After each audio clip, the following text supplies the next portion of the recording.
The chalk makes a sound when it touches slate. A whisper, really. But in my world, every small noise becomes enormous. I write the word flower in answer to Mr. Henderson's question, and the dust settles on my fingertips like snow that never melts. 2 pounds then, Mrs. Garrett? He asks, and I nod once, sharp, the way I've learned to communicate everything now. Yes, no, thank you. The economy of silence. He wraps the flower in brown paper, and I see it in his eyes, that thing I've come to recognize everywhere. Pity, soft as butter, spreading across his face when he looks at me. The widow who lost her voice. The woman who lost everything. I take the package and leave my coins on the counter, not waiting for change. I cannot bear another moment of his careful kindness. Outside, the October wind carries the smell of wood smoke and coming snow. Colorado autumn, 1884, and the world keeps turning even when you've stopped. Rose and Lily wait by the wagon. My twin daughters. 6 years old now and so quiet I sometimes forget they can speak. They climb up without being told, settling into the familiar silence that has become our family language. We used to sing on these rides home. Thomas would drive, his voice carrying the melody, and I'd harmonize while the girls hummed along. Too young for words, but old enough for joy. I can still hear it sometimes. If I'm not careful, his baritone wrapping around my soprano like 2 rivers meeting. We'd planned to lead the church choir together. We'd planned so many things. The fever took him in 4 days. I sat beside his bed and sang every hymn I knew, every lullaby, every song we'd ever shared. My voice grew raw and broken, but I kept singing until he couldn't hear me anymore. 6 weeks later, my throat simply closed. The doctor called it scarlet fever damage, inflammation, medical terms that meant nothing. I knew the truth. My voice broke from grief the same way a heart breaks. The body knows when it cannot bear what it's being asked to carry. At home, I make breakfast in silence. The girls whisper to each other. They always whisper now, as if normal voices might shatter something fragile. I want to tell them it's all right to be loud, to laugh, to fill this house with noise again. But how can I teach them something I don't believe myself? After we eat, we dress for church. I choose my black dress, the one I've worn every Sunday for 2 years. The girls wear gray. We are a family in mourning, frozen in that moment when everything stopped. At church, we sit in the back pew. I used to stand at the front, leading hymns, my voice soaring to the rafters. Now I mouth the words, silent as prayer, and watch others do what I cannot. The choir sings Amazing Grace, and I feel it like a wound. The music I loved has become the thing that hurts most. Reverend Miller makes announcements after service. We're pleased to welcome Miss Margaret Brennan, our new music teacher from Boston. She'll be starting lessons at the schoolhouse this week. My stomach drops. Music. Arriving like spring after winter. I'm not ready. I'll never be ready.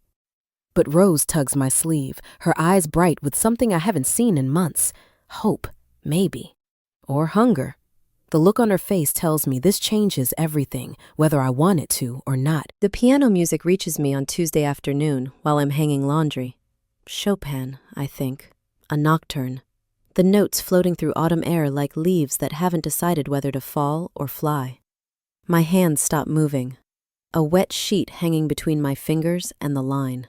Forgotten. The twins hear it too. They freeze mid-play, their stick dolls abandoned in the dirt, and turn toward the sound like sunflowers seeking light. I watch their faces transform, not quite smiling, but close. Closer than they've been since Thomas died. The music pulls at something in my chest, something I'd thought was safely buried. I make myself finish hanging the laundry, but my hands shake, and when I grip the clothespins too hard, one breaks, the wood splintering against my palm. Sunday arrives too quickly. I consider staying home, pleading illness, but the girls are already dressed and waiting by the door. They want to hear her play again. I cannot take this from them, no matter how much it costs me. Margaret Brennan sits at the church piano in a dress that's simple but well-made. Boston quality, worn with frontier practicality. Her hands move across the keys with a sureness that speaks of years, decades maybe, of practice. She's younger than I expected, late 20s perhaps, with dark hair pinned severely back and a face that would be beautiful if it weren't so carefully controlled. She doesn't play the hymns the way Mrs. Crawford did, plodding and dutiful, each note a chore. Margaret plays them like they matter, like they mean something. Rock of Ages becomes a conversation between melody and harmony, and I feel my body remembering how to move with music, my breath falling into the rhythm before I can stop it.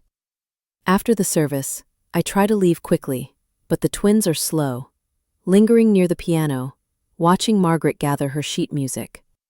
She notices them, smiles, and I see her eyes track from the girls to me, making calculations I can't read. She approaches directly, no hesitation. "You must be Mrs. Garrett. I'm Margaret Brennan." Her voice is low, educated, with the clipped vowels of Boston money. "I've been told you once sang." The words hit like stones. I pull my slate from my pocket. I carry it everywhere now. My voice on chalk and write, "Once." Most people would apologize then, or change the subject, or flood me with unwanted encouragement. Margaret just nods, her dark eyes steady on mine. I understand about once. Something in her tone stops me. Not pity. Recognition, maybe, or kinship. Like she knows what it means to be defined by what you've lost. "These are your daughters?" she asks, and the twins press against my skirts, shy but interested. "They have your eyes." I write, Rose, Lily. Beautiful names. Margaret kneels to their level. "Do you like music?" They nod, solemn as judges. They haven't sung in months, mirroring my silence. But I see the hunger in their faces when they hear piano music, violin, even the hymns at church. They're starving for what I can't give them. Margaret stands, brushes dust from her skirt. "I'll be at the schoolhouse Tuesday and Thursday afternoons, teaching children's music. They'd be welcome." She looks at me. "You'd be welcome too." I shake my head, the panic rising. I write, "I cannot help." "I didn't ask you to help," she says, and there's steel under the gentleness. "I said you'd be welcome." She walks away before I can respond, leaving me standing there with my daughters and my silence, and the echo of piano music still ringing in my ears. That night, Rose whispers to Lily, "Do you think Mama will let us go?" I pretend to be asleep, but my eyes are open in the darkness, staring at the ceiling. Music has found us again. I don't know if that's mercy or cruelty. I tell myself we're only going to watch. The twins can listen. I can sit in the corner with my slate, and will leave before anyone expects more from me than I can give. It's a good plan. Safe. The schoolhouse smells like chalk dust and pine wood and children, that particular scent of curiosity and restless energy. Margaret has instruments laid out on the desk, small bells, tambourines, rhythm sticks, a triangle. Nothing that requires voice, I notice. Everything that makes music through touch. 6 children are already there, ranging from 5 to 10 years old. They watch Margaret with the intense focus children reserve for adults who might be interesting. The twins slide into seats near the back, and I position myself against the wall, slate ready, prepared to be invisible. "Music," Margaret begins, "isn't just singing, it's rhythm and melody and harmony working together. Today we'll learn rhythm." She picks up 2 wooden sticks and taps a simple pattern. "Can you feel it? 1, 2, 3, 4, 1, 2, 3, 4. The children tap their feet, finding the beat. Margaret hands out instruments, letting each child choose. Rose takes bells, Lily a tambourine. They hold them like precious things, like hope made metal. Margaret demonstrates patterns, simple at first, then more complex. "Music is a language," she says. "It tells stories without words." Without words. I feel the phrase settle into my bones. A small girl struggles with the bells, her timing off, frustration building in her tight shoulders. Margaret glances at me, casual as breathing, and says, "Mrs. Garrett, could you show her the count?" My hands grip the slate. I shake my head. "Please," Margaret says, and there's something in her voice, not begging, but invitation. "Just the rhythm. Your hands can do that." Before I can think, before I can refuse again, she's pressing a conductor's baton into my palm. Smooth wood, perfectly balanced, familiar as my own heartbeat. Thomas gave me one once, years ago, as a joke. "For when you're famous," he'd said, laughing. I stand. The little girl watches me with wide eyes. I raise the baton. 1, 2, 3, 4, and my hands remember what my voice forgot. Down, across, up. The basic pattern, simple as breathing, fundamental as pulse. The girl's face lights up. She follows my hands, and suddenly she has it. The rhythm clicking into place. Her bells chime in perfect time. "There," Margaret says softly. "Music." The lesson continues, but I barely hear it. My hands are still tingling from the baton's weight, from the remembered motion of conducting. I'd forgotten how it felt, this particular power, the ability to shape sound through gesture, to lead musicians without saying a word. When the session ends, Margaret catches my sleeve. "Thursday?" she asks. "Same time? I could use your help." I want to refuse. This is dangerous territory. This returning to what I loved. But Rose and Lily are glowing, chattering to each other in whispers, more animated than I've seen them in years, and my hands still remember the count. I write on my slate. What would I do? "What you just did," Margaret says. "Read music, mark time, watch the children for understanding. Nothing that requires voice." I look at my daughters. I look at my hands. I write, Thursday. Walking home, Rose says to Lily, just loud enough for me to hear, "Did you see? Mama's hands were dancing." Dancing. The word follows me into sleep and waits in my dreams. My hands, conducting music my voice can't sing. Different instrument, Margaret had said, but still music, still mine. Tuesday and Thursday afternoons become anchors in my week. I arrive at the schoolhouse with the twins, and Margaret greets us with tea already steeping. Sheet music spread across the desk like maps to countries I used to know. She doesn't make speeches or push boundaries. She simply asks my opinion. Does this tempo work for 6-year-olds? Or, should we slow the bridge here? And I find myself tapping out rhythms on my slate, then on the desk, then with the baton in my hand. The children watch me, learning to read my gestures the way they'd read a teacher's voice. I begin to notice things about Margaret, the way she touches the piano before she plays, fingers brushing the wood like greeting an old friend, the wedding ring she wears on a chain around her neck instead of her finger, the shadows that cross her face when someone mentions Boston, quick as clouds passing sun, gauged progress and strategized pacing for remaining chapters. I'm at about 200 words now. I need to continue through chapter 9, aiming for about 900 words total. Let me continue with the pacing and emotional depth. One Thursday, she stays after the children leave. The twins are drawing in the corner, content, and Margaret pours more tea into my cup without asking. I left Boston 6 months ago, she says abruptly, staring at her own cup. Everyone thought I was running away. Maybe I was. I wait. She'll tell me or she won't. I've learned the value of silence for listening. I was engaged, she continues, to a pianist, Jonathan. He died of pneumonia 3 months before our wedding. She touches the ring at her throat.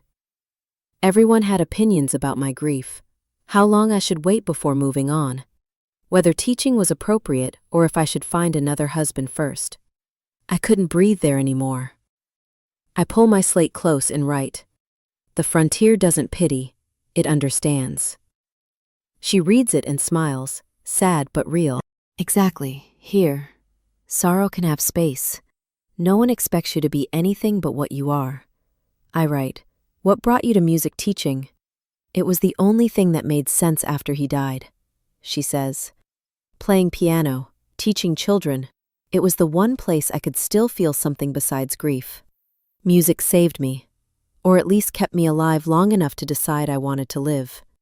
I know that difference, alive versus living. The gap between them is wider than oceans. The next week, Margaret brings sheet music to my house.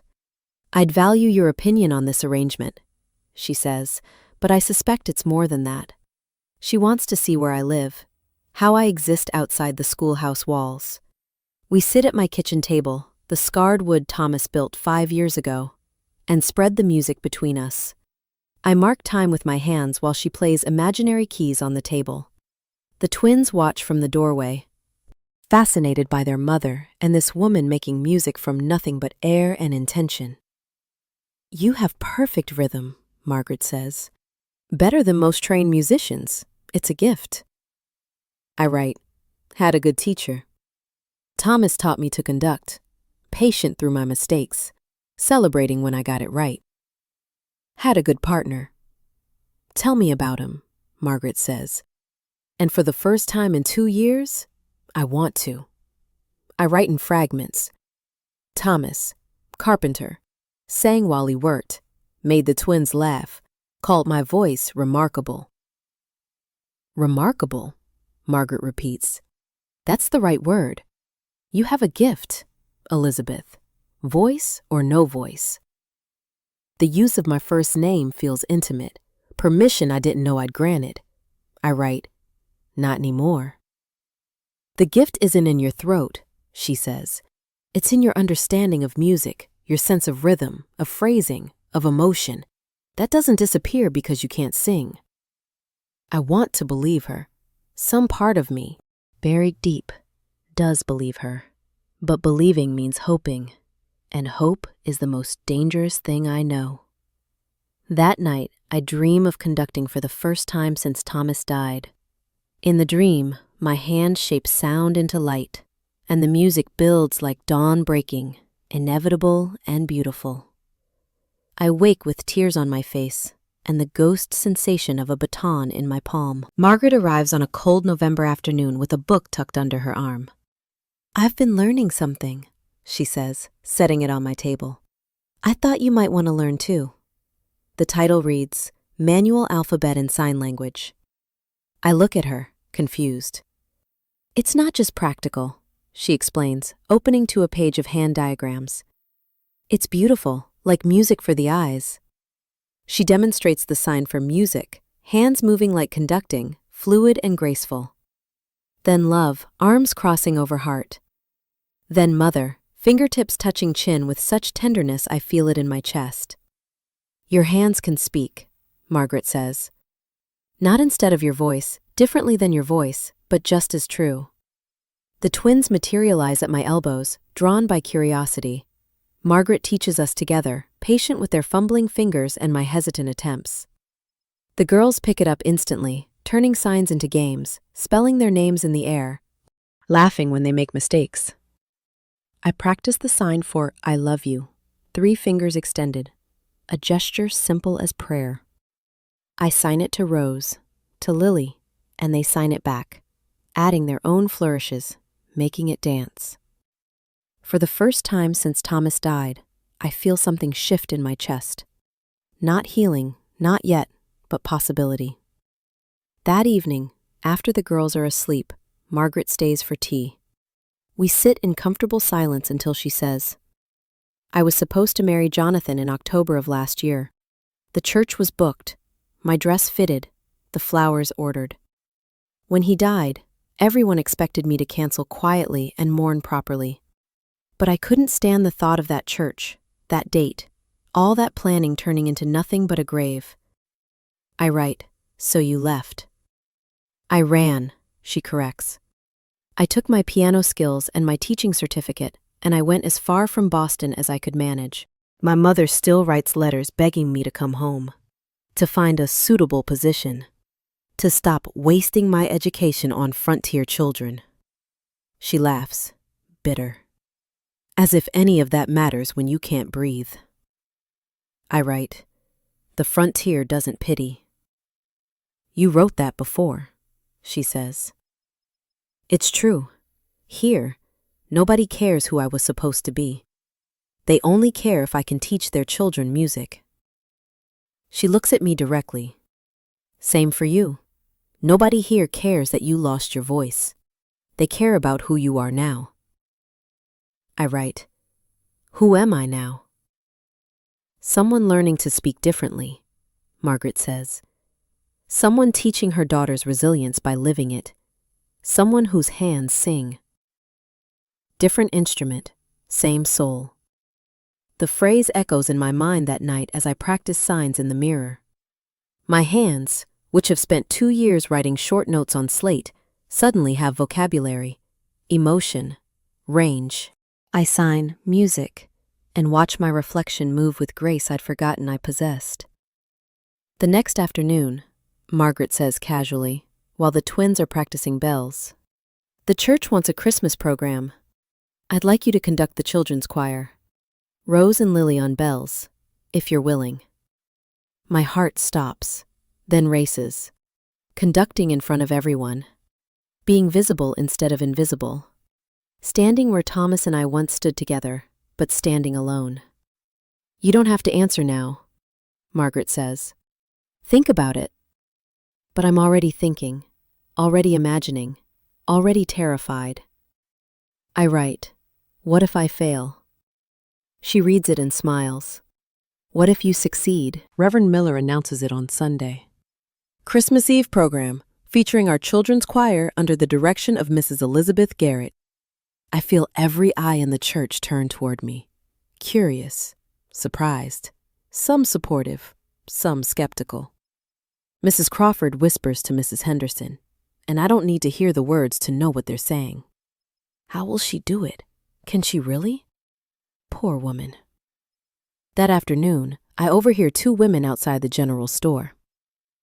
It's admirable, really, that she wants to try, but won't it be awkward? What if the children can't understand her? Margaret Brennan should conduct, the other says. She's the music teacher, after all. I walk past them, chin up, but their words follow me home like crows. That night, I write a note to Margaret. Perhaps someone else should conduct, someone who can speak. She sends a reply by morning. Why? Because you can't talk? Or because they make you feel you can't lead? I've seen you conduct. You're better than most trained musicians I know. The question isn't whether you can do this. It's whether you'll let fear stop you. The first rehearsal is harder than I imagined. 12 children, ages 5 to 12, watching me with mixed expressions. Some eager, some uncertain. I develop a system. Hand signals for tempo, facial expressions for emotion, the baton for precision. When I need to communicate something complex, I write it on the board. Softer here, I write, and demonstrate with my hands, palms pressing down gently, like settling a baby to sleep. Louder, I write another time, and my hands rise, pulling sound upward. It's clumsy at first. I make mistakes, have to start over, feel the weight of their confusion. But slowly, they begin to understand. They watch my face, my hands, learning to read my body the way they'd read a speaker's words. Rose and Lily practice their bell parts every evening, determined to make me proud. They take their responsibilities seriously. These 6-year-olds, practicing until their timing is perfect, until the chime of bells becomes as natural as breathing. But the town's skepticism grows. Mrs. Crawford suggests to Margaret, loudly enough for others to hear, that perhaps Elizabeth shouldn't be quite so prominent in the program. It might make people uncomfortable, she says. Surely you could conduct and let Elizabeth help in some quieter way. Margaret's response is ice over steel. She's conducting, if that makes anyone uncomfortable. They're welcome to skip the program. I hear about it secondhand and feel simultaneously grateful and mortified. I don't want to be defended. I don't want to need defending. I want to be capable and unremarkable. Conducting because I'm qualified, not because I'm a curiosity. 1 week before the program, my nerve fails. I sit at my kitchen table and write Margaret a note. I can't do this. I'm sorry. You should conduct. The children deserve someone better. I leave it at the schoolhouse and don't attend the next rehearsal. I keep the twins home too, claiming Rose has a cough. It's a lie. And they know it. And the disappointment in their eyes cuts deeper than any gossip. I spend 2 days hiding, curtains drawn, doors locked against the world. The twins are quiet again, that terrible silence that marked the first year after Thomas died. I tell myself I'm protecting them from my failure, from the humiliation of watching their mother try and fall short. Really, I'm protecting myself. Margaret doesn't come to the door, doesn't plead or cajole. She simply sends a note, slipped under my door on the 3rd day. The children miss you, but mostly, I think you miss you. I crumple it, throw it away, retrieve it an hour later and smooth it flat, reading it again and again until the words blur. That night, I can't sleep. I lie in the darkness and think about Thomas. We'd had plans, so many plans. We'd lead the church choir together, he said, teach our children to harmonize, maybe start a small music school. You have the voice of an angel, he'd tell me. Remarkable, Elizabeth. Absolutely remarkable. The scarlet fever took him in 4 days. I remember it in fragments, his burning skin, his labored breathing, the way he tried to sing even when he couldn't speak. I sang to him at the end, every hymn I knew, every song we'd shared. I sang until my voice cracked, until my throat felt like fire, until he couldn't hear me anymore. 6 weeks later, I woke up and my voice was gone, just gone. The doctor said scarlet fever complications, inflammation of the vocal cords, possible permanent damage.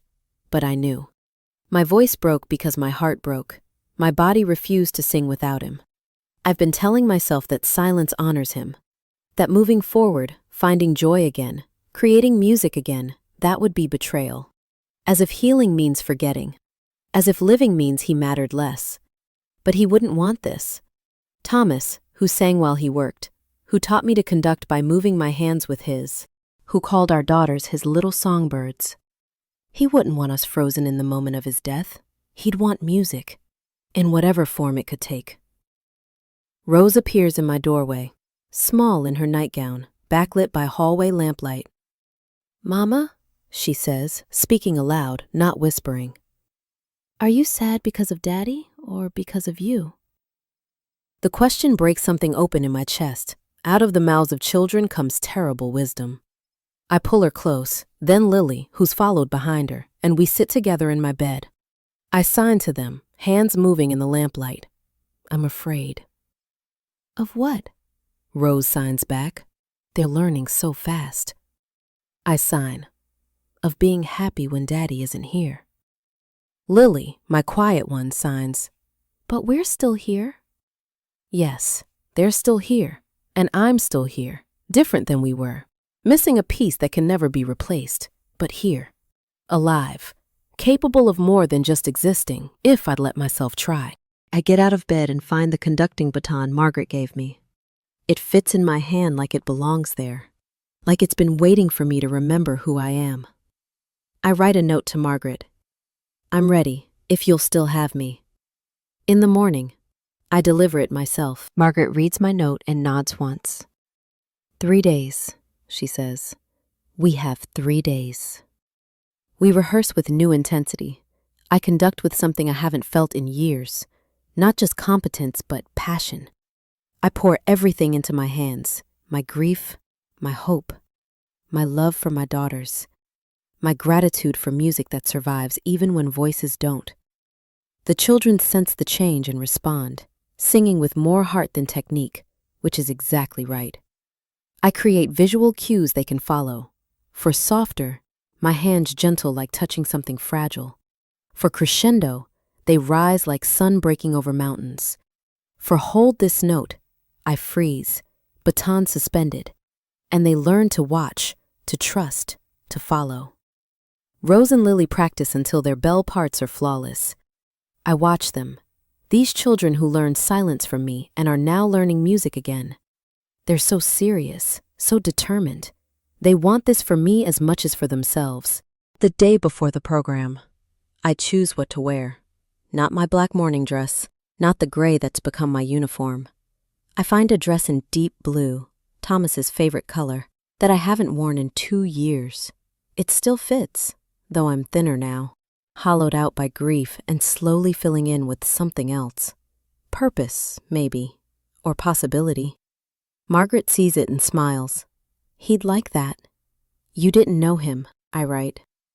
No, she agrees, but I know you, and I know love doesn't demand we stay frozen. It asks us to keep living. Christmas Eve arrives clear and cold, stars sharp as broken glass in the black sky. The church fills with townspeople, families, single miners, ranchers in their best clothes. Candles flicker on the windowsills, pine garlands scent the air, and at the front, 12 children wait in their choir positions. Rose and Lily stand ready with their bells, wearing white dresses and matching nervous smiles. I stand at the conductor's position, where Thomas and I once stood together, where I never thought I'd stand alone. My hands shake. I see faces in the crowd, some supportive, some curious, some still skeptical. Mrs. Crawford sits with arms folded. Mrs. Henderson leans forward eagerly. The miners in back crane their necks to see. Everyone wants to know if the silent widow can actually do this. Margaret, at the piano, catches my eye. She signs, "You can do this." Rose and Lily watch me with absolute faith. They believe I can do this. They've never doubted. The question is, do I believe? I raise the baton. In this moment, I make a choice. Not to be perfect, not to prove anything, not to overcome my silence or reclaim who I was before. Simply to lead, to make music the only way I can now, to be visible instead of invisible, present instead of hidden, alive instead of just existing. I bring the baton down. The piano begins. The children watch my hands and follow. Silent night in 3-part harmony, simple and pure. My hands shape the phrases, pulling dynamics from the air. Softer here, I tell them with my palms. Louder here, I say with my rising arms. Together, I show them, all of us breathing as one. The children watch my face, my body, learning to read emotion in gesture. They sing not just notes but feeling, wonder, peace, hope. Rose and Lily's bells chime through the melody like stars made sound. Perfect timing, clear tone, the hours of practice distilled into this moment. I conduct them, these daughters who learned silence from me and are teaching me that silence can be broken, that life continues, that love transforms but doesn't end. The music builds. I'm crying, but I don't stop conducting. The tears aren't grief this time, or at least not only grief. They're release, their recognition that I'm still here, still capable, still whole even though I'm changed. My voice is gone, but my music remains. Different instrument, same soul. The final phrase, I hold the baton high, sustaining the last note, letting it hang in the candlelit air like a prayer. Then I cut, clean and final. Silence, perfect silence. Then applause, real applause, not polite, genuine. I see faces transformed, Mrs. Crawford dabbing her eyes with a handkerchief, the miners grinning, children in the audience squirming with excitement, and Margaret, signing from the piano bench. Remarkable. Thomas's word, but now it's mine too.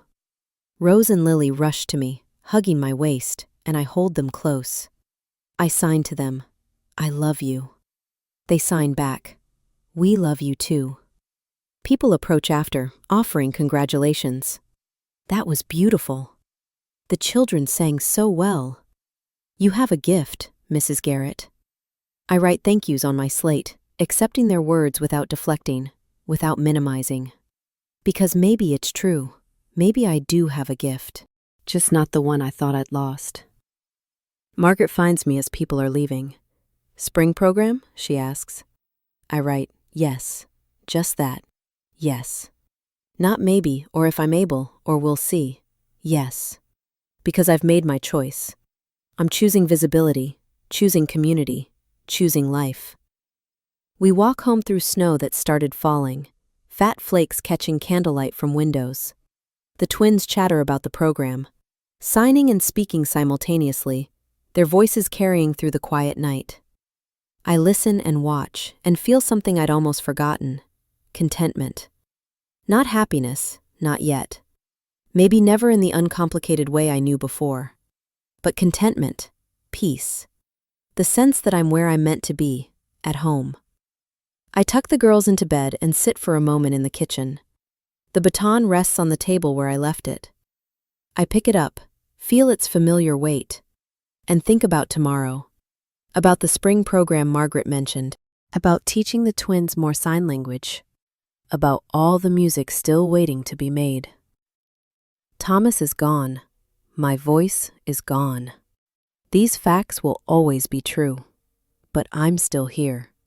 And that matters. January 1885. New year, new season. Same silence that's no longer a prison, but a choice. The twins and I walk to church through snow-packed streets. People greet us now, not with pity, but recognition. Morning, Mrs. Garrett. Lovely program at Christmas, Elizabeth. My name in their mouths. Acknowledgement that I'm part of this community again. Mrs. Henderson catches me after service. Would you consider helping with the spring program? The children loved working with you. I write on my slate, I'd be honored. Wonderful, she pats my arm. You have such a way with them. A gift, really. A gift. I'm learning to believe that. Margaret boards with the Anderson family on the edge of town, but she spends most evenings at my house.